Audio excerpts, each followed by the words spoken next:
सबसे पहले तो मैं स्वामी अमृत रूपानंद जी महाराज के प्रति अपनी कृतज्ञता व्यक्त करना चाहूंगा कि उन्होंने मुझे अवसर प्रदान किया इस शताब्दी समारोह में भाग लेने के लिए और पुरानी स्मृतियों को उजागर करने के लिए। मेरे संन्यास जीवन के प्रारंभ में यहाँ जमशेदपुर आना बहुत होता था। पूज्य अमृत रूपानंद जी और मकान महाराज और बहुत सारे थे, पर मेरा अट्रैक्शन तो रहता था पूज्य स्वामी आदिनाथानंद जी महाराज, जिनको कालिदा महाराज के नाम से हम लोग जानते हैं। वो एक बहुत बड़ा एक सुनहरा मौका रहता था। जब भी आता था तो पूज्य आदिनाथानंद जी महाराज, कालिदा महाराज माँ के शिष्य थे, माँ का वात्सल्य उनमें कूट कूट कर भरा था। तो उस समय तो मेरी प्रारंभिक अवस्था थी, सिंपल व्हाइट ड्रेस में था, ब्रह्मचारी के हिसाब में था, फिर भी जितना कि एक वीआईपी के लिए होता है उस प्रकार का अरेंजमेंट, उस प्रकार से उनका स्वागत, और सामने बैठ करके खिलाते थे और जबरदस्ती खिलाते थे, पर प्रेम से खिलाते थे। कितनी बार ये सब मुझे भी याद आता है।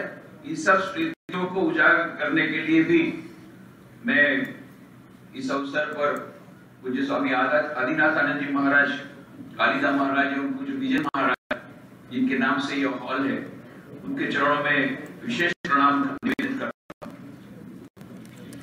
विषय बहुत सुंदर है।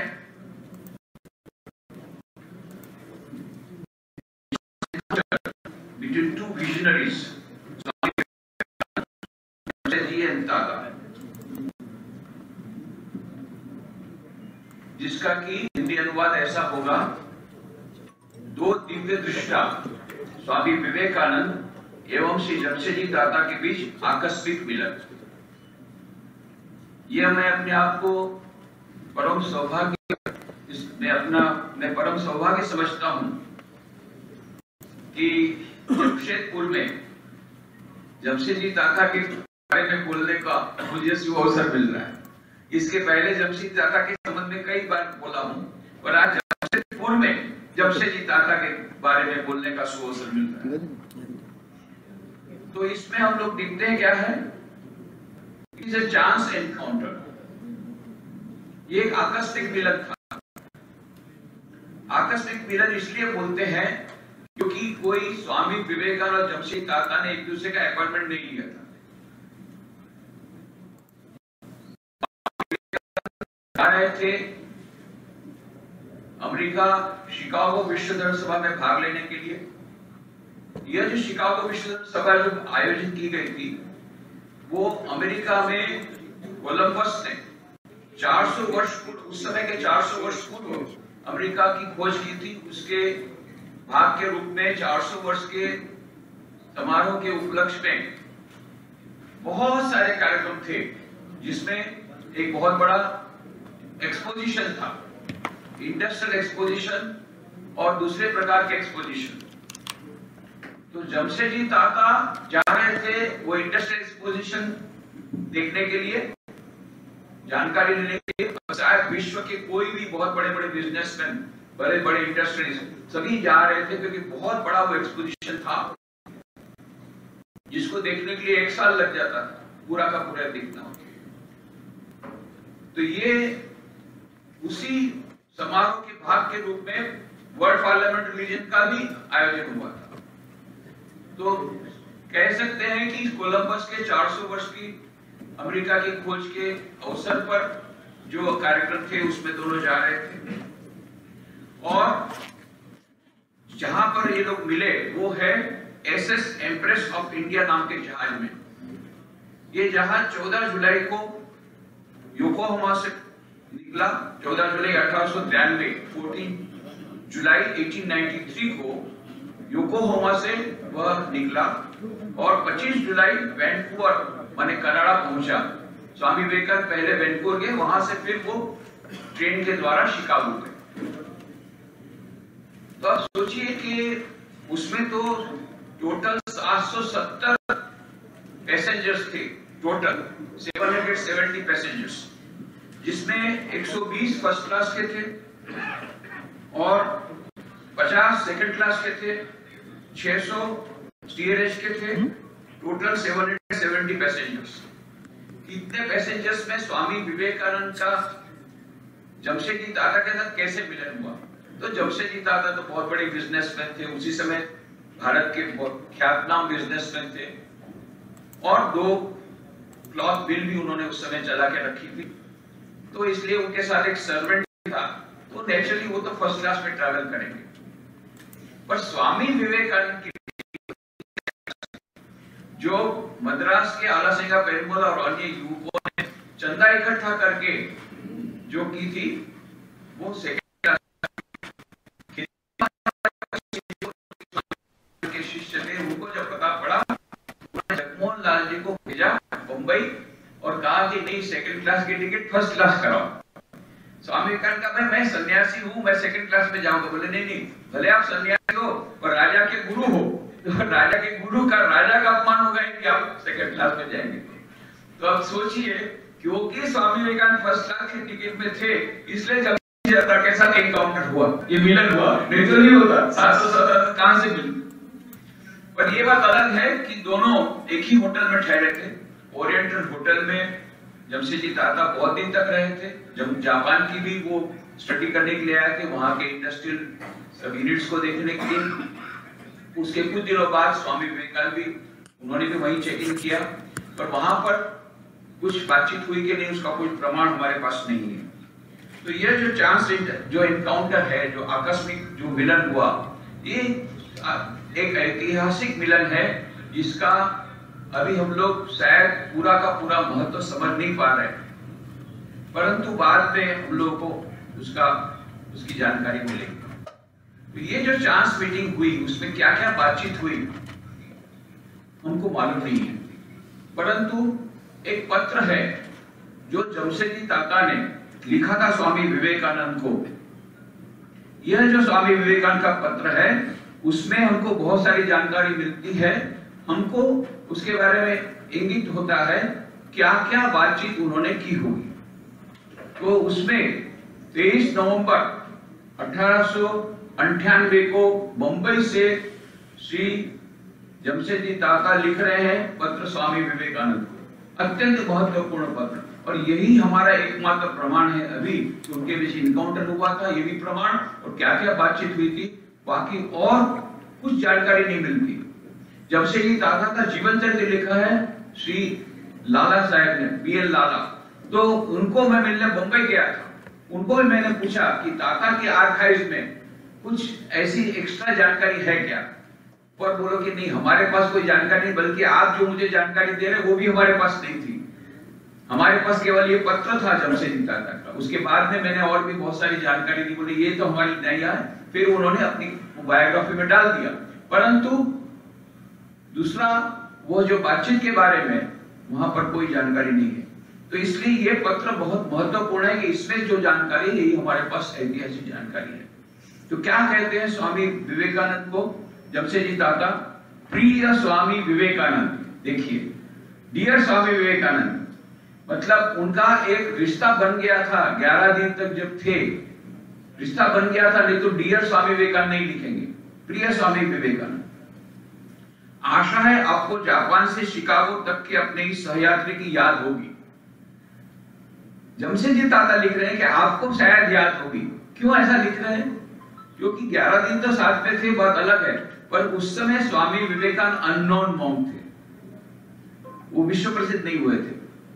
बाद में अमेरिका जाकर के शिकागो विश्व सभा में अपने ऐतिहासिक भाषण देकर के वो विश्व प्रसिद्ध हो गए।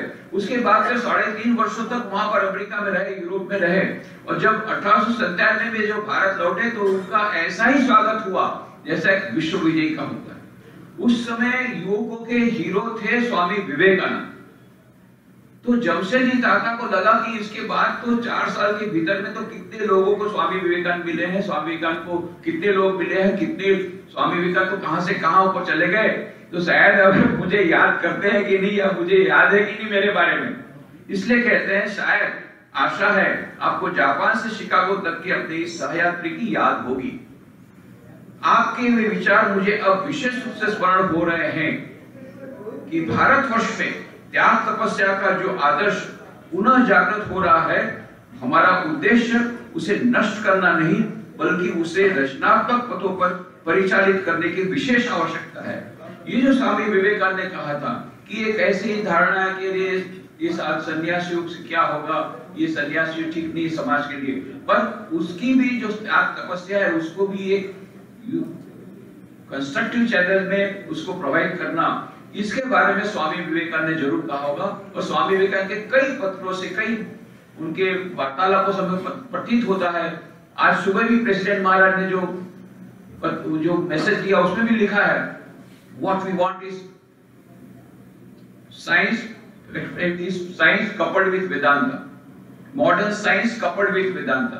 हमें आधुनिक विज्ञान भी चाहिए, वेदांत भी चाहिए। ये स्वामी विवेकानंद का मुख्य संदेश था। यही जमशेदजी ताता को बोला होगा कि वेदांत को समर्पित जो सन्यासी हैं, उनकी जो एनर्जी है वो रचनात्मक कार्य में लगे, उसके लिए वो प्रयत्नशील हैं। और रामकृष्ण मठ भी उन्होंने किया, उसके बाद भी इंडस्ट्रियल स्कूल के खोलने के बारे में उन्होंने कितनी तत्परता बताई, साइंस के विषय को लेने के बारे में बताई, सब हम जानते हैं। तो जमशेदजी ताता निश्चय ही बहुत प्रभावित हुए कि एक नए मॉडर्न मॉन्क दिख रहा है, वो ट्रेडिशनल टाइप का, एक परंपरागत एक कोई साधु नहीं है। साधु होने के बावजूद भी वो मॉडर्न साइंस की बात करता है, टेक्नोलॉजी की बात करता है। तो इससे जरूर प्रभावित हुए आज जमशेदजी ताता, और कहते हैं आज मुझे ये सब स्मरण हो रहा है कि आपने उस समय जो कहा था, इसलिए स्मरण हो रहा है। क्यों?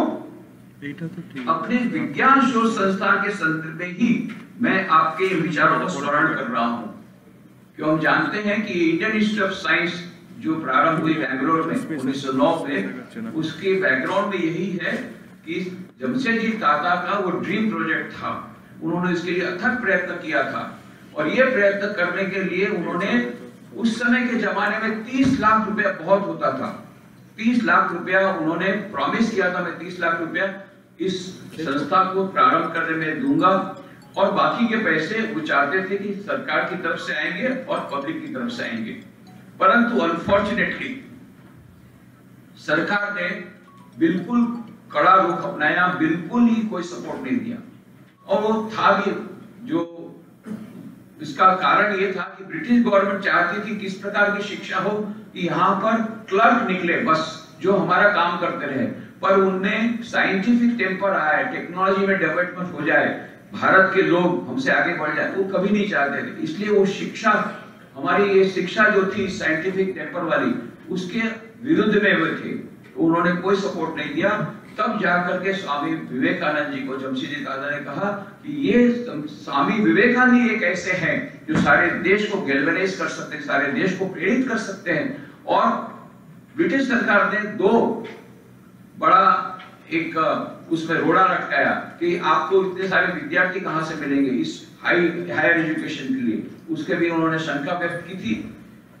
और दूसरा उन्होंने शंका व्यक्त की थी कि पैसा कहां से आएगा, क्योंकि टोटल जो 30 लाख था 1/3 था, बाकी 2/3 कहां से आएगा। तो जब सरकार से नहीं आया तो बाकी लोगों से जब लेने की बात आई, तब जमशेदजी ताता ने सोचा कि स्वामी विवेकानंद की सहायता लेनी पड़ेगी। इसलिए कहते हैं अपने विज्ञान शोध संस्थान के संदर्भ में ही मैं आपके इन विचारों का स्मरण कर रहा हूं, जिसके बारे में आपने अवश्य सुना था या पढ़ा होगा। मेरी राय में यदि ऐसे आश्रमों या आवास गृहों की स्थापना की जाए जहां की त्याग व्रत धारण करने वाले सादा जीवन बिताते हुए भौतिक व मानवीय विज्ञानों की चर्चा में अपना जीवन उत्सर्ग कर दें, तो त्याग भावना की इससे अच्छी उपयोगिता संभव नहीं है। स्वामी विवेकानंद के विचारों से पूरी तरह जमशेदजी ताता सम्मत हो गए हैं, और वे इसके लिए तत्पर हो गए हैं कि इस जो सन्यासियों की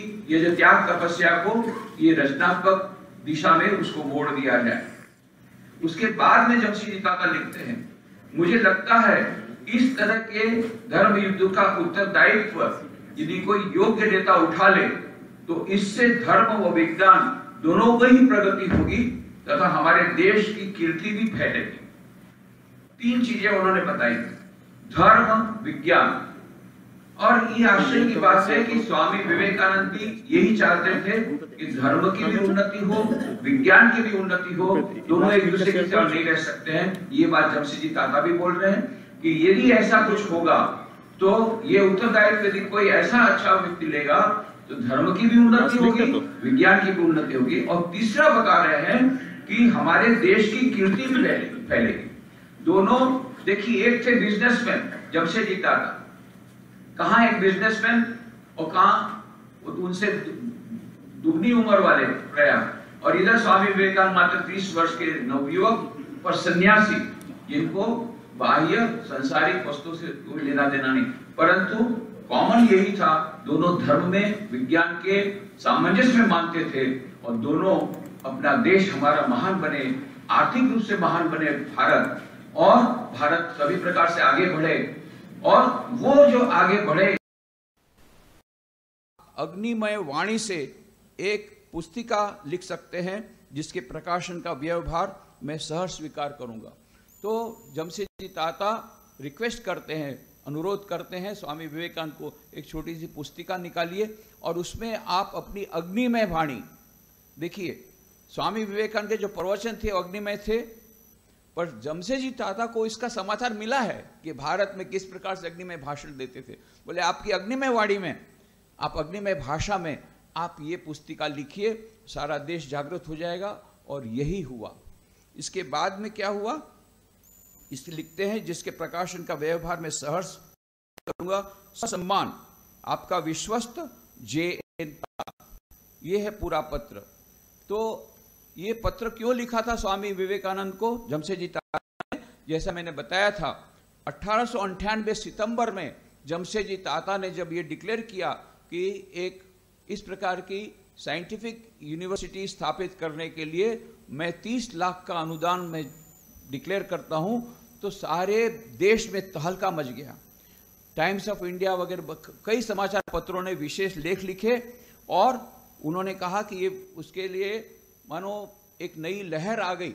परंतु उसके बाद में भी जब सरकार का ठंडा रुख था, कोई भी प्रकार का सपोर्ट नहीं दिया और इस स्कीम को उन्होंने रिजेक्ट करने के सभी प्रयत्न किए, तब जमशेदजी ताता निराश हो गए। तब उनको लगा कि एकमात्र तिनके का सहारा है स्वामी विवेकानंद, क्योंकि उनका अब इन्फ्लुएंस पूरे देश में इतना अधिक है, तो उनका सपोर्ट मिलेगा तो हमारी यह जो स्कीम है वो सफल होगी। और ये उन्होंने जो किया वो बिल्कुल ठीक ही रहा, क्योंकि बाद में क्या हुआ हम क्या देखते हैं। जब ये पत्र लिखा उसके बाद में स्वामी विवेकानंद ने कोई पत्र उसका उत्तर दिया हो, उसका कोई प्रमाण नहीं है। जैसा मैंने बताया था कि मैं उनसे मिस्टर लाला को मिला जो उनके लेखक, बोले नहीं हमारे पास कोई स्वामी विवेकानंद का कोई पत्र उत्तर नहीं है। और शायद इसीलिए जनवरी 1899 में 2 माह के बाद जमशेदजी ताता ने उनके निकट के सहयोगी थे श्री बरजोर पातशाह, उनको स्वामी विवेकानंद को मिलने के लिए बेलूर मठ भेजा और वहाँ पर उन्होंने फिर से कहा कि इसमें हमको सहायता चाहिए। और फिर हम देखते हैं प्रबुद्ध भारत अप्रैल के 1899 के अंक में संपादकीय प्रबंध लिखा गया। मोस्ट प्रॉबली संभवतः यह लेख सिस्टर निवेदिता ने लिखा होगा, क्योंकि स्वामी विवेकानंद ने पातशाह के साथ सिस्टर निवेदिता का मिलन करा दिया। उन्होंने कहा सिस्टर निवेदिता अब इस कार्य को आगे बढ़ाएगी और सिस्टर निवेदिता ने अपना जी जान से इसके लिए प्रयत्न किया कि इंडियन इंस्टीट्यूट ऑफ साइंस इसके प्रारंभ हो। तो प्रबुद्ध भारत संपादकीय ने क्या लिखा, आधुनिक भारत में सारे देश के लिए इतनी कल्याणकारी योजना अभी तक देखने में नहीं आई है। अतः सभी देशवासियों का कर्तव्य है कि वे अपने जाति भाव और संप्रदायगत स्वार्थों से ऊपर उठकर अपने उसको सफल बनाने में अपना योगदान दे दें। ये उन्होंने, ये प्रबुद्ध भारत के एडिटोरियल में ऐसा लिखा गया, स्वामी विवेकानंद के कहने पर ही होगा। और सिस्टर निवेदिता उसके लिए जी जान से जुट गई और बीच बीच में स्वामी विवेकानंद को उसका रिपोर्ट देती रही। लॉर्ड कर्जन इस योजना के विरोधी थी जैसा मैंने बताया, पर मिसेस ओली बुल, मिस मैक्लाउड, उन्होंने अमेरिका में और बाद में ये सिस्टर निवेदिता क्योंकि ब्रिटिश थी इसलिए ब्रिटिश वहाँ पर इंग्लैंड में उसके हमने उसके लिए बहुत प्रयत्न किए। उसके कारण ही इंडियन इंस्टीट्यूट ऑफ साइंस का प्रारंभ बाद में 1909 में हो चुका था। उसके पहले 1902 में स्वामी विवेकानंद ने महासमाधि ली। 1904 में जमशेदजी ताता चले गए, पर उनका ड्रीम प्रोजेक्ट 1909 में अवश्य हुआ। उसके लिए ये स्वामी विवेकानंद और सिस्टर निवेदिता को जितना यह उनके प्रति कृतज्ञता दिखाई जाए उतनी कम है। मिस मैक्लाउड को स्वामी विवेकानंद ने 17 फरवरी 1901 को एक पत्र लिखा था बेलू मठ से। मुझे प्रसन्नता है कि तुम श्री ताता जी से मिलने गई थी। तुम्हें वे दृढ़ और भले मानुष प्रतीत हुए हैं, ये जानकर खुशी हुई। यदि मैंने अपने आप को काफ़ी सशक्त अनुभव किया, अवश्य बम्बई आने का निमंत्रण मैं स्वीकार करूंगा। तो जमशेदजी ताता ने स्वामी विवेकानंद को निमंत्रण दिया था कि आप बम्बई आइए, और उसे मिलने के लिए बहुत वे आतुर थे, पर स्वामी विवेकानंद जा नहीं पाए थे स्वास्थ्य के अपने पूरे बुरे स्वास्थ्य के कारण। पर मिस मैक्लाउड को उन्होंने लिखा था कि मैं अवश्य आऊँगा जमशेदजी ताता से मिलने के लिए, और जमशेदजी ताता से मिलकर मिस मैक्लाउड भी प्रसन्न हुई थी। इस प्रकार से हम देखते हैं कि स्वामी विवेकानंद के प्रयत्नों के कारण ही शायद संभवतः ये जो मैसूर स्टेट ने बाद में 371 एकड़ 371 एकर्स लैंड दी, जमीन दी बेंगलोर के पास, और बाद 5 लाख रुपया भी उसके लिए दिया। ये सब भी हो सकता है इनडायरेक्टली स्वामी विवेकानंद जो पत्र लिखा था, जो मैसूर के महाराजा चामराजन वडियार को जो लिखा था पत्र 23 जून 1894 को स्वामी विवेकानंद ने लिखा था, my dear noble prince, this life is short, the vanities of this world are transient, in this short life they alone live who live for others, the rest are more dead than alive. और वह पत्र महारानी ने जरूर देखा होगा, क्योंकि जब कार्य चल रहा था 1894 में, देखिए स्वामी जी ने कहा ये जीवन क्षणभंगुर है, कहा जून महीने में, और दिसंबर महीने में 1894 को ये चामराजा राजेंद्र वाडियार इनकी 10th जो थे उनकी डेथ भी हो गई, बताया था उन्होंने। बाद में शंकरी प्रसाद बसु ने विवेकानंद निवेदिता एंड टाटाज रिसर्च में बहुत सारी जानकारी दी है, उसके बारे में बोलने का समय नहीं है, मेरा समय अभी पूरा हो रहा है। अंत में प्रबुद्ध भारत में जमशेदजी ताता के निधन के बाद जो रिमार्क्स दिए थे, उस रिमार्क्स को पढ़ करके मैं अपनी वाणी को विराम दूंगा। प्रबुद्ध भारत ने 1904 में लिखा था, the making of A prosperous nation depends on qualities of the head and heart like those possessed bye mister ताता, जमशेदजी ताता, कि देश का जो विकास है, देश की प्रगति है, वो जमशेदजी ताता जैसे व्यक्तियों पर निर्भर है। A few more Tatas could change the face of India, और कुछ ऐसे ताता है तो सारा देश बदल जाएगा, ऐसा प्रबुद्ध भारत ने लिखा था। जमशेदजी ताता के प्रति अपनी श्रद्धांजलि अर्पित करते हुए स्वामी विवेकानंद और सिस्टर निवेदिता, जिन्होंने इंडियन इंस्टीट्यूट ऑफ साइंस जो जमशेदजी ताता का जो ड्रीम प्रोजेक्ट था उसको परिपूर्ण करने में जो भूमिका निभाई थी, उसके लिए उनके प्रति भी श्रद्धांजलि देते हुए भगवान श्री रामकृष्ण देव, माँ शारदा देवी, स्वामी विवेकानंद के चरणों में प्रणाम करते हुए हमारे माननीय हमारे पूज्य जनरल सेक्रेटरी महाराज सुवीरानंद जी महाराज के चरणों में प्रणाम करते हुए और स्वामी अमृत रूपानंद जी महाराज को पुनः धन्यवाद देते हुए उनके चरणों में प्रणाम करते हुए आप सभी जो यहाँ बैठे हैं सन्यासी और भक्तवृंद, उनके भीतर में जो दिव्य चेतना विराजमान है उसको प्रणाम करते हुए मेरी वाणी को विराम देता हूँ। धन्यवाद।